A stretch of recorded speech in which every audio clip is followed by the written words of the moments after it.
Welcome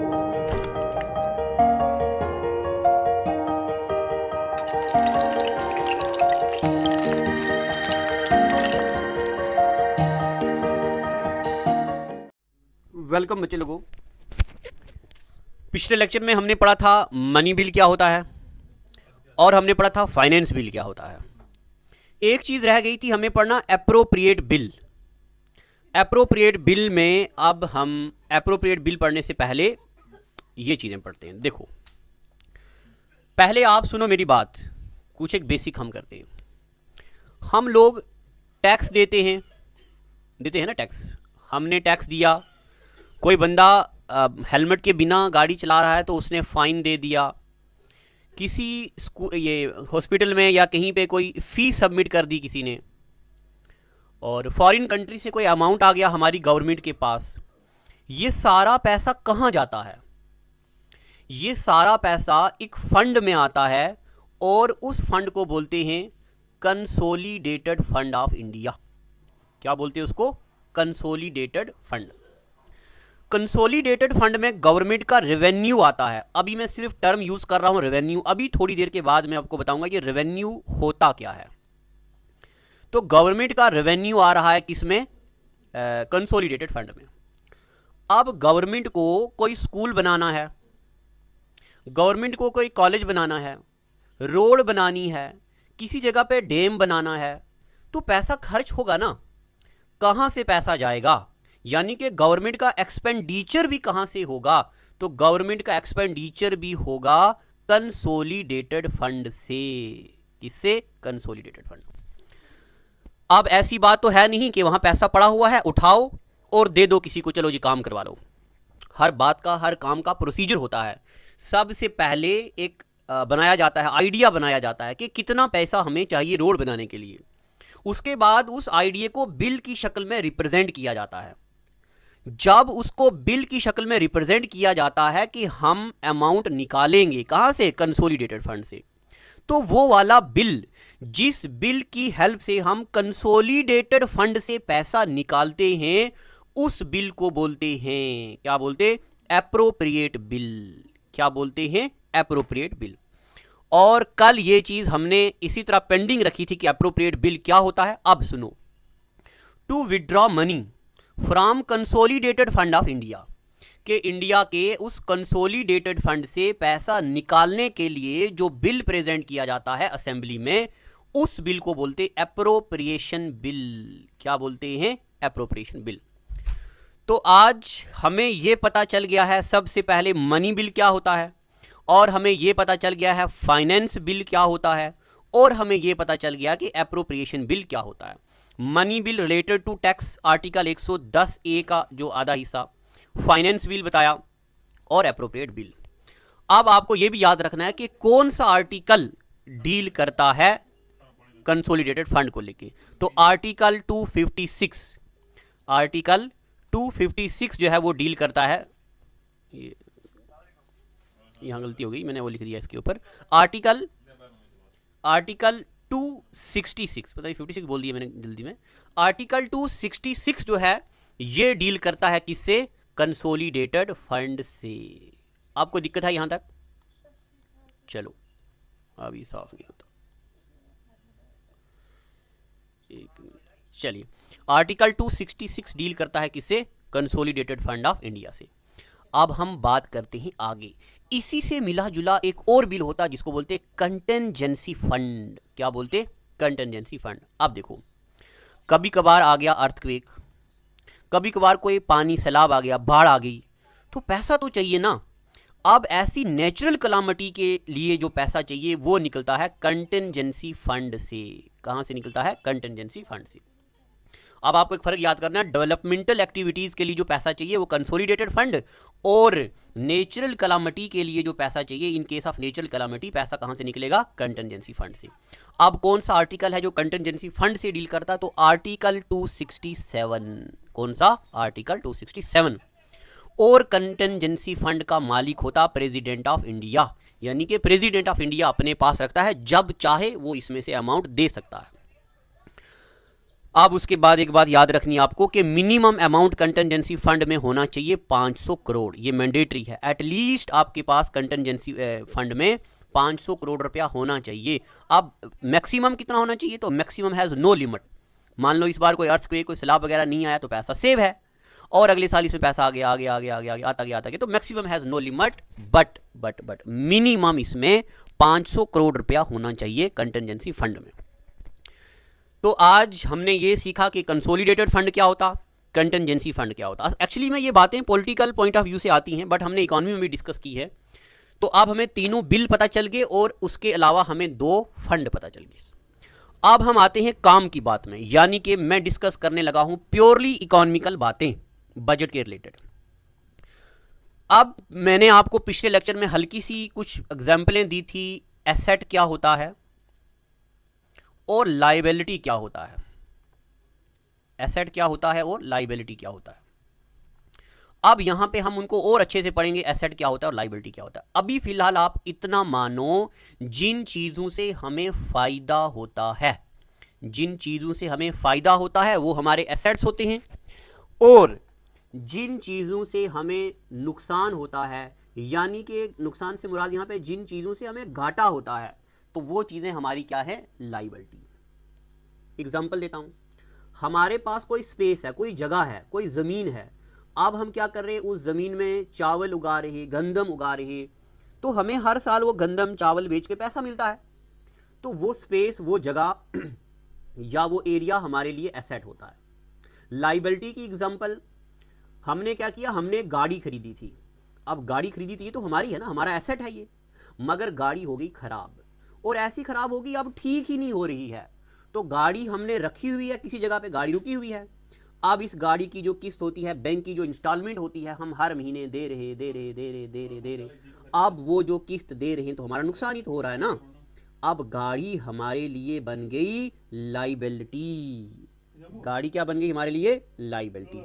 asset वो चीजें होती हैं जिनसे हमें फायदा हो, और लाइबिलिटी वो चीज होती है जिससे हमें क्या हो, यानी कि नुकसान हो। ठीक है यहां तक। अब चलते प्यारे बच्चों, अब सही काम की बातों पे आते हैं। देखो, एक चीज होती है रेवेन्यू, और एक चीज, देखो इसको मैं ऊपर करता हूं ताकि आपको दोनों चीजें स्क्रीन पे दिखें। देखो, बड़ी टेक्निकल चीज पढ़ा रहा हूं, लिखना नहीं है, नोट बंद कर दो और गौर करो मेरी बातों पे। एक चीज होती है रेवेन्यू और एक चीज होती है एक्सपेंडिचर। रेवेन्यू और एक्सपेंडिचर। रेवेन्यू का मतलब होता है हमारी इनकम। अब इनकम भी 2 किस्म की होती है। रेवेन्यू का मतलब होता है हमारी इनकम, और एक्सपेंडिचर का मतलब होता है हमारा खर्चा। ठीक है। अब आप बोलोगे मास्टर जी इका नोटंकी चल रही, ये तो हमें बचपन से पता था, बट आपको वो जो बात पता नहीं थी ना, वो मैं अभी बताऊंगा आपको। एक होता है रेवेन्यू, रेवेन्यू का मतलब होता है इनकम, और दूसरा होता है एक्सपेंडिचर, और एक्सपेंडिचर का मतलब होता है खर्चा। एक बात ये, अब जो रेवेन्यू होता है ना, ये 2 किस्म का होता है। जो रेवेन्यू होता है ये 2 किस्म का होता है। यहां पे लिखा हुआ है, बट मैं इसको यहीं पे लिख रहा हूं। एक रेवेन्यू को हम बोलते हैं कैपिटल, या हमारी जो इनकम है ये 2 किस्म से होती है। एक होता है, देखो 2 किस्म की इनकम होती है, एक होता है हमारा रेवेन्यू और दूसरा होता हमारा कैपिटल। अब रेवेन्यू क्या होता और कैपिटल क्या होता, इसको गौर से सुनना, यहां से कंसेप्ट बढ़ेगा। देखो समझ पता नहीं आ रहा आपको, मैं जरा ऐसा करता हूं, मैं और सिंपल लैंग्वेज में लेता हूं। इसको भी जरा भूल जाओ, थोड़ी देर के लिए हल्का सा भूल जाओ इसको। मैं इसको इरेज करता हूं पहले, रुको। मैं चाहता हूं कि आपको एक बेहतरीन तरीके से चीजें पढ़ाई जाए।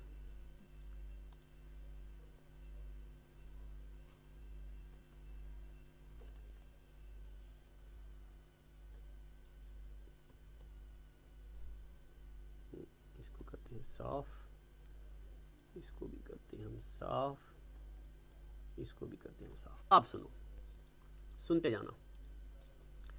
आपको मैं एक तरीका बताता हूं इनकम करने का। पैसे चाहिए ना आप सबको, तो मैं आपको एक ऐसा तरीका बताता हूं जिससे आप सबके पास पैसा आ जाए। क्या तरीका है? आपके पास घर में जितनी भी चीजें हैं सबको बेच डालो। बेच दो सबको, आपके पास आ गया पैसा, बस सिंपल। ठीक है कि नहीं? चलो आप बोलोगे मास्टर कान उटंकी करवा रहे, हमें घर से मरवाना है क्या, घर से बाहर निकालेंगे, सब कुछ बेच दिया तो। अब देखो आपके पास एक बाइक थी, तो बाइक आपका क्या है, एसेट है ना, फायदा ही तो हो रहा है ना आपको बाइक से। आपने क्या कर दिया, बाइक को बेच दिया। जब आपने बाइक को बेच दिया तो आपके पास क्या आ गया, आपके पास आ गया मनी। क्या आ गया, मनी आया ना। एक तरीका यह है पैसे कमाने का। एक दूसरा तरीका है, आपको ऐसे ही किसी ना किसी तरीके से पैसा आ रहा है, ऐसे ही आपको किसी ना किसी तरीके से पैसा आ रहा है। अब कैसे पैसा आ रहा है, जैसे देखिए यहां तो आपने बाइक बेची और आपके पास पैसा आया। अब मैं आपको एक और बात बताता हूं, आपने कोई चीज खरीदी, आपने बनाना खरीदे, केले खरीदे आपने 60 रुपए के खरीदे केले, और आप आगे चले गए, आपको कोई बंदा बोलता है यार ये मुझे दे दो, मैं आपको 70 रुपया दूंगा, तो आपने बेच दिए 70 रुपए के। आपके पास कितने पैसे आए, 10 रुपए एक्स्ट्रा आ गए, आगे ना। अब आप मुझे बताओ इस 10 रुपए के आपका कोई नुकसान हुआ, बिल्कुल कुछ नहीं। मगर यहां पे जो हमारे पास पैसे आए, इसका क्या हुआ, हमारी बाइक थी वो चली गई, इससे चाहे केले चले गए बट हमें एक्स्ट्रा पैसे मिले ना, तो केले दोबारा ले लेंगे, एक्स्ट्रा पैसे मिले। तो जब हमारे एसेट, हमारी बाइक हमारा क्या था, एसेट था, जब हमारे एसेट कम हो जाएं, गौर से सुनना, जब हमारे एसेट कम हो जाएं और हमारे पास पैसा आए, ऐसे पैसे को बोलते कैपिटल, ऐसे पैसे को क्या बोलते हैं, कैपिटल। और अगर हमारे एसेट कम ना हो, लायबिलिटी भी ना बढ़े और हमारे पास पैसा आ जाए, ऐसे पैसे को बोलते रेवेन्यू। क्या बोलते, रेवेन्यू। मुझे पता है अभी आपको पूरा अच्छे से समझ नहीं आया है, तो मैं इसको और अच्छे से पढ़ाता हूं, शायद आपको समझ नहीं आया। देखो ये जरा डिफिकल्ट चीज है, तभी मैं इस पे फोकस करने की कोशिश कर रहा हूं, और पुराने सारे लेक्चर को रिवाइज कर देना। आप सुनते जाओ एक बार फिर से मैं आपको बताने जा रहा हूं रेवेन्यू क्या होता है।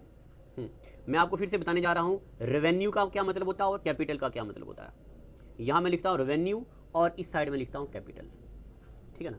यानी कि इन नटशल, अगर आपके पास पैसा आए, आपके पास मनी आए, मगर वो मनी आपको लुटाना पड़े, वापिस देना पड़े, और उस मनी के बदले में आपको कुछ एक्स्ट्रा पैसे भी देना पड़े, उस पैसे को बोलते हैं कैपिटल। क्या बोलते हैं, कैपिटल। और अगर आपके पास पैसा आ रहा और आपको वापस नहीं देना है किसी को, ना कोई चीज कम करके आपके पास वो पैसा आया है, ना किसी चीज को बेच के पैसा आया, ऐसे पैसे को बोलते हैं हम रेवेन्यू। पता चला रेवेन्यू में और कैपिटल में क्या फर्क होता है। लाइव सेशन भी रखेंगे इसका, तो लाइव सेशन मस्ट है, it is very difficult topic. अब हम कोर इकोनॉमी की तरफ आ रहे हैं, तो अब चलते हैं यहां पे। देखो रेवेन्यू क्या होता है, अब जरा गौर से सुनना, रेवेन्यू क्या होता है। Revenue is generated in the following cases. देखो, या तो हमारे एसेट कम हो जाएं, या हमारे रेवेन्यू बढ़ जाएं, उस वक्त जो पैसा आता है उसको बोलते हैं कैपिटल। रिसिप्ट का मतलब होता है इनकम, कैपिटल रिसिप्ट, ठीक है कि नहीं। या देखो आपने क्या किया, किसी बंदे से 100 रुपया उधार ले लिया, बोरो किया आपने 100 रुपया। जब आपने किसी से 100 रुपया बोरो किया, उधार लिया, आपके पास तो पैसे आए, मगर आप पे कर्जा चढ़ गया। तो जब आप पे कर्जा चढ़ गया तो इसका मतलब आपके एसेट कम हो गए हैं। आप पे कर्जा है किसी का, आपने गाड़ी गिरवी रख दिया है, तो पैसा आया आपके पास, तो वो पैसा आपके एसेट कम होके आया है, ऐसे पैसे को बोलते हैं कैपिटल। क्या बोलते हैं, कैपिटल। यानी कि आपको ये बात याद रखनी है कि जो कैपिटल होता है वो या तो एसेट को कम करके आता है, या तो एसेट को कम करके आता है, या उससे, यानी अगर एसेट को कम करके रेवेन्यू बढ़े तो उसको बोलते हैं, यानी कि एसेट को कम करके हमारे पास पैसा आए उसको बोलते हैं रेवेन्यू इनकम। या अगर लाइबिलिटी को बढ़ा के हमारे पास पैसा आए, लाइबिलिटी को बढ़ा के मतलब हम पे उधार चढ़ जाए, हम पे कर्ज हो जाए। इन नटशल आप ये याद रखो, अगर हमारे पास मनी आए, और मनी कैसे आए, या तो एसेट को कम करके या लाइबिलिटी को बढ़ा के अगर हमारे पास पैसा आता है, तो ऐसे पैसे को हम बोलते हैं कैपिटल। क्या बोलते हैं, कैपिटल। ये लिखा साइड पे कैपिटल, ठीक है। अब मैं आपको बताने जा रहा हूं रेवेन्यू क्या होता है। आपके पास पैसा आया ना, उससे आपके एसेट बढ़े और ना उससे आपकी लाइबिलिटी में कोई फर्क आया, ऐसे पैसे को क्या बोलते हैं? रेवेन्यू। जैसे गवर्नमेंट को आता है टैक्स से पैसा, जब गवर्नमेंट को टैक्स से पैसा आता है तो इससे गवर्नमेंट के पास पैसा ही आता है, कुछ चीज़ नहीं आती है। From tax and non tax income, कोई फाइन दे दिया, कोई फी दे दी, तो गवर्नमेंट के पास पैसा आ रहा है। देखो मान लो आप हेलमेट के बिना गाड़ी चला रहे हो, आपने पैसा दिया पुलिस वाले को, तो वो पुलिस वाला पैसा कहाँ देगा? अगर ईमानदार होगा तो गवर्नमेंट को देगा। तो गवर्नमेंट को कुछ नुकसान हो के पैसा नहीं आया है और ना ही इससे गवर्नमेंट का कोई एक्स्ट्रा फायदा हुआ है, सिंपली पैसा आया है। तो ऐसे पैसे को बोलते हैं रेवेन्यू। ठीक है ना? एक बार मैं इसको समराइज करूंगा, अगर आपका एसेट कम हो के आपके पास मनी आए या आपकी लाइबिलिटी बढ़ के आपके पास मनी आए, यानी कि नुकसान हो के आपके पास पैसा आए, ऐसे पैसे को हम बोलते हैं कैपिटल। आपने बाइक बेची और आपके पास पैसा आया, बताओ रेवेन्यू आया या कैपिटल आया? कैपिटल आया आपके पास, क्योंकि एसेट कम हो गया। आपने मेरे से 1000 रुपया उधार लिया, 1000 रुपीज आपने मेरे से उधार लिया, आपके पास कैपिटल आया या रेवेन्यू आया? आपके पास कैपिटल आया, क्योंकि आपने मुझे वापस देना है। ठीक है? आपको रास्ते में से 100 रुपया मिल गया, तो बताओ आपके पास कैपिटल आया या रेवेन्यू आया? आपके पास रेवेन्यू आया, क्योंकि किसी को वापस नहीं देना है।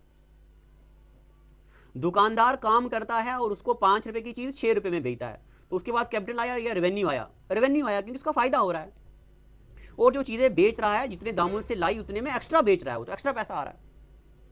तो यानी कि आपको ये बात याद रखनी है, कैपिटल का मतलब होता है या तो एसेट को कम करके पैसा आए या लाइबिलिटी को बढ़ा के पैसा आए, उसको बोलते हैं रेवेन्यू, इसको बोलते हैं कैपिटल।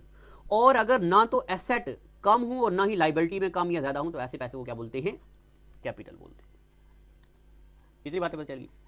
अब हम बात करते हैं एक्सपेंडिचर। एक्सपेंडिचर भी दो किस्म के होते हैं। देखो, गवर्नमेंट एक्सपेंड्स या government expenditure consist of following, क्या क्या है? इन्वेस्टमेंट इन बाइंग एसेट, या गवर्नमेंट क्या करती है? एसेट खरीदती है। यानी कि इसका क्या मतलब होता है? इंडिया की गवर्नमेंट ने चाइना में कोई क्या बोलते जहां जहाज वगैरह चलते हैं, एयरपोर्ट, गवर्नमेंट ऑफ इंडिया ने चाइना में कोई एयरपोर्ट खरीदा, जिस तरह चाइना ने बहुत सारे एयरपोर्ट श्रीलंका में खरीदे हुए ना, तो गवर्नमेंट ऑफ इंडिया ने चाइना में कोई एयरपोर्ट खरीद लिया। तो जब गवर्नमेंट ऑफ इंडिया ने चाइना में एयरपोर्ट खरीदा, तो गवर्नमेंट ऑफ इंडिया के पास क्या आ गया? एसेट आ गया। क्या आ गया? एसेट आ गया, बड़ा ना एसेट हमारा। तो जब हम खर्चा करें और हमारे पास कुछ चीज बन जाए, एसेट बढ़ जाए, उसको बोलते कैपिटल एक्सपेंडिचर। क्या बोलते?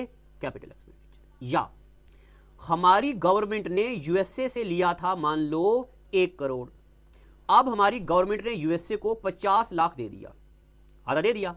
अब जब हमने यूएसए से पैसा खरीदा लिया था, उधार लिया था, तो हम पे उधार था, हमारा लाइबिलिटी है ये। अब हमने 50 लाख दे दिया, आधा रह गया, तो हमने आधा दे दिया ना, तो इसका मतलब ये भी हमारा क्या है? Capital expenditure. हमारी लाइबिलिटी कम हुई, इससे हमारी लाइबिलिटी क्या हुई? कम हुई। यानी कि अब आपको क्या करना, मैं आज वाला ये लेक्चर छोटा बनाऊंगा, आपको एक बार ये बातें सुननी है और खुद गौर करनी है। फिर से सुन लो, अगर हमने कोई ऐसा खर्चा किया जिससे हमें फायदा हो रहा है, या तो हमारे एसेट बढ़ रहे हैं या लाइबिलिटी कम हो रही है, उसको बोलते हैं कैपिटल एक्सपेंडिचर। क्या बोलते हैं? Capital expenditure. और अगर हमने एक्सपेंडिचर ऑन ट्रांसफर, अभी ट्रांसफर पेमेंट क्या होता है ये भी मैं आपको बताऊंगा थोड़ी देर बाद। अगर हमें एक्सपेंडिचर मिला किसमें, जैसे मान लो गवर्नमेंट सब्सिडीज देती है, गवर्नमेंट डिफेंस में खर्चा करती है, एम्प्लॉयमेंट की सैलरीज देती है, और विदाउट इंक्रीजिंग एसेट, अच्छा, इससे ना ही हमें गवर्नमेंट को कोई फायदा होता है और ना ही गवर्नमेंट को कोई नुकसान होता है। ऐसे एक्सपेंडिचर को बोलते हैं रेवेन्यू एक्सपेंडिचर। क्या बोलते हैं? Revenue expenditure. अब ट्रांसफर पेमेंट मैंने यहां पेंडिंग रखा है, क्योंकि अभी मैंने आपको लॉ ऑफ डिमांड नहीं पढ़ाया है। जब मैं आपको फैक्टर इनकम या फैक्टर प्रोडक्ट या फैक्टर इनकम पढ़ाऊंगा, तब मैं आपको पढ़ाऊंगा लैंड, लेबर, कैपिटल, ऑर्गेनाइजेशन क्या होता है, और उसके बाद मैं आपको ट्रांसफर पेमेंट पढ़ाऊंगा। अभी इतना याद रखो कि ट्रांसफर पेमेंट का मतलब होता है आपने कमरा दिया किराए पे, 2000 रुपये आपको कमरे का किराया आ गया, तो ऐसे अमाउंट को ट्रांसफर पेमेंट बोलते हैं। आपने किसी को गाड़ी दी चलाने के लिए और गाड़ी से आपने 1000 रुपया ले लिया गाड़ी चलाने का, उसको बोलते हैं ट्रांसफर पेमेंट। तो आप सुनो, अगर गवर्नमेंट के पास ऐसा पैसा आ जाए जिससे ना तो गवर्नमेंट के एसेट में कुछ फर्क हो और ना लाइबिलिटी में कुछ फर्क हो, ऐसे अमाउंट को बोलते हैं रेवेन्यू एक्सपेंडिचर, और इसको बोलते हैं कैपिटल एक्सपेंडिचर। अब मेरी एक बात सुनो गौर से, नेक्स्ट लेक्चर में क्या करना है अब आपको, ये चीजें 100%, तभी मैंने आज बहुत कम पढ़ाया है क्योंकि मुझे पता है ये मुश्किल है। अब मैं आपको बताऊं अगले एपिसोड में हमें क्या पढ़ना है। ये देखो, ये टेबल जरा यहाँ उल्टा है, मैं इसको सीधा करूंगा कल अगले लेक्चर में। गवर्नमेंट रेवेन्यू क्या होता है, गवर्नमेंट, ये टेबल बहुत ही ज़्यादा ज़रूरी है। अगर मेरे प्यारे बच्चों आपने ये नहीं पढ़ा तो आपको अगला लेक्चर समझ आए उसकी कोई गारंटी नहीं है। इसलिए आज मैं आपको सिर्फ और सिर्फ 2 बातें दे रहा हूँ। क्या मैं यहाँ पे थोड़ा सा लिखता हूँ टेबल बना के। आपको मैंने आज सिर्फ इतना सारा काम दिया है कि मैं यहाँ लिखता हूँ, आज आपको क्या करना है, आपको सोचना है। क्या सोचना है? आपको सोचना है रेवेन्यू क्या होता है और आपको सोचना है कैपिटल क्या होता है। रेवेन्यू का मतलब ना तो हमारे एसेट कम हो ना हमारी लाइबिलिटी बढ़ी, यानी कि एसेट और लाइबिलिटी में कोई फर्क ना हो, ऐसे अमाउंट को बोलते हैं रेवेन्यू। और कैपिटल का मतलब होता है हमारे या तो एसेट कम हो, इससे कोई फर्क नहीं है, कोई फर्क एसेट रेवेन्यू लाइबिलिटी में नहीं पड़ता। और कैपिटल का मतलब होता है या हमारे एसेट कम हो या हमारी लाइबिलिटी बढ़ जाए, ऐसे करके जो पैसा आता है उसको बोलते हैं कैपिटल। फिर आपने क्या पढ़ना है, रेवेन्यू रिसिप्ट और रेवेन्यू एक्सपेंडिचर, ठीक है ना। और फिर कैपिटल रेवेन्यू और कैपिटल एक्सपेंडिचर और ये रेवेन्यू एक्सपेंडिचर, ये आपको आराम से पढ़ना है, अलग तरीके से अपनी लैंग्वेज में लिखना है। जब आप अपनी लैंग्वेज में लिखेंगे आपको ज़्यादा समझ आएगा। फिर मैं कल आपको पढ़ाऊंगा कि गवर्नमेंट ऑफ इंडिया बजट पे काम कैसे करती है। हमारे पूरे के पूरे लेक्चर का जो जिस्ट जो होगा, जो सबसे ज़्यादा ज़रूरी खुलासा, जो निचोड़ होगा, वो ये आगे आने वाली स्लाइड होगी। तो आप इसको अच्छे से पढ़िए। आज के लिए हमारे YouTube चैनल को सब्सक्राइब करें और नई वीडियो की नोटिफिकेशन के लिए बेल आइकॉन को दबाएं। अगर आप ये वीडियो Facebook पर देख रहे हैं तो लाइक जरूर करें और ज्यादा से ज्यादा शेयर करें।